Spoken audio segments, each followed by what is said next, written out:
Greetings, y'all. Queen Weecha here with Queen of Forces Healing Ministries. I am here with a message, um, kind of like a public service announcement.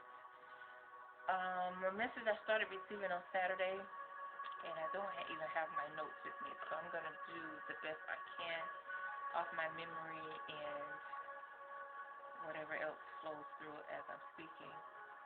So this message is about relationships and children. This cycle that we're calling 2022, it's going to be very important for people in relationships, romantic relationships, to either decide this isn't working for me, it's unhealthy, I need to go, and then get a partner who is healthy for them, or it's time for people to say, well, not or if you're in a relationship and you may be having some problems, but it's not anything that is completely detrimental, do your best to try to heal the situation. Go to therapy if necessary. Do whatever healing rituals you feel could be helpful for your relationship, because our children are requiring parents to be parents. Children are like, okay, we need to come here, but we need more stable relationships. And there's plenty of them, and there's plenty that are not. So for parents that are having children this year, really work on your relationship. That energy that you are creating between yourself before and while the mother is pregnant will really influence that child in a positive way. Children will be, if they haven't already, most have already, but the message that I received on Saturday was that this year we are going to be seeing and hearing our children more. Their spiritual / psychic abilities are going to be enhanced, and they're going to be just being themselves before we talk them out of being themselves. So listen to them. On cue. She gave us something to listen to. So listen to them, because what the needs that they're having, as we meet their needs, they're leading us to where we need to go. So parents, like, it could be helpful to redevote yourself to parents in a different way. Really pay attention to the personality of your children, because they're all different. Their different energies came here for different purposes, but happen to want to be in the same family. But each of them require things differently, and it's aggravating for children sometimes, but all children can't be disciplined the same way or treated the same way, because they need something different. They're going to have similar things, of course, especially in the same household, but everything won't be the same. And I think it's time that we recognize that more. And I truly sense that in this year and moving forward, we won't have much of a choice, because children right now have experienced so much these past couple years. It's been difficult for all of us. I cannot imagine being a child right now. And I have children, and I know some of the stuff they go through, but I just cannot imagine just like being them. It is difficult. Just like any other generation who's gone through, tragedies and that kind of thing, the children are affected tremendously. But I'm very grateful that even with everything going on, they are still here to serve their purpose, and they're going to be speaking, and we need to listen. My little one that you just heard has already been giving me so many clues to a couple of her past lives. It's just ridiculous. So pay attention, because children who weren't speaking up before will start, and children who may have hinted, around things quote-unquote spiritual or esoteric, they're going to be talking even more.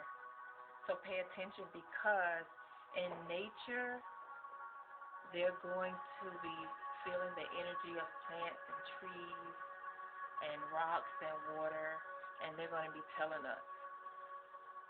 I feel like the rock said this, or the tree said that.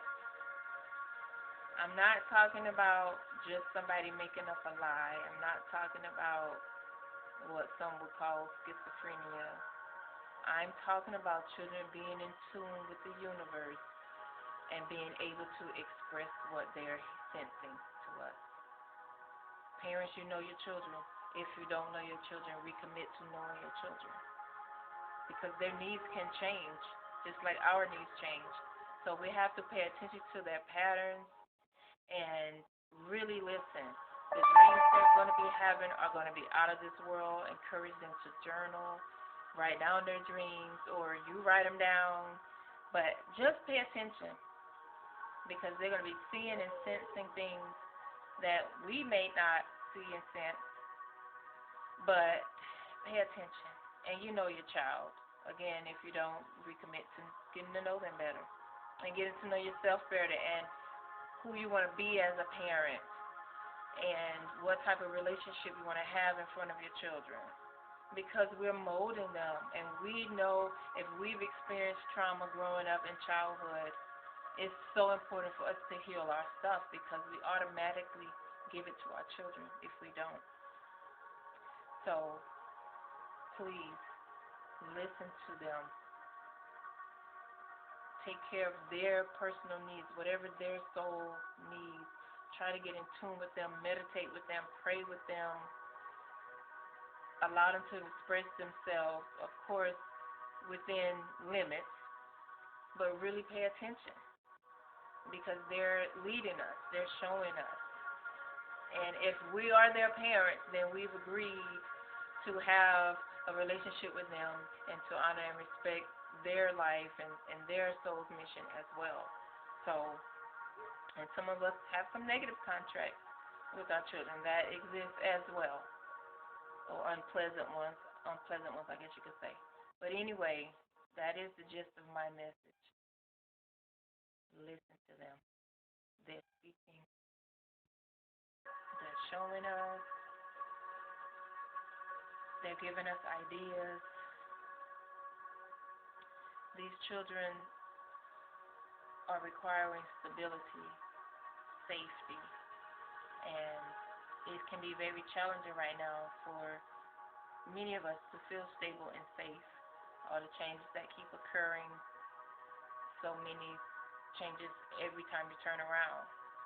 So again, as a child, this can be quite overwhelming, and at the same time, they're equipped for it. But they need to be, they need a safe place to express themselves. They need to know that if they sense something and they share it, that somebody's going to believe them.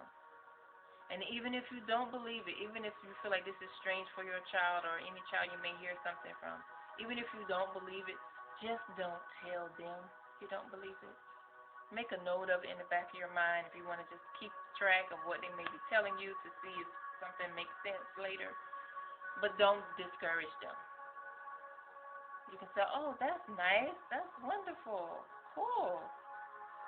Whatever you need to say that you can genuinely say and not disregard what they're saying. Don't tell them they're lying. Don't tell them they made it up. Don't tell them it sounds crazy. Don't say anything like that. Just pay attention. May the force of healing be with you always. May the children be safe, protected, loved, honored, and cared for.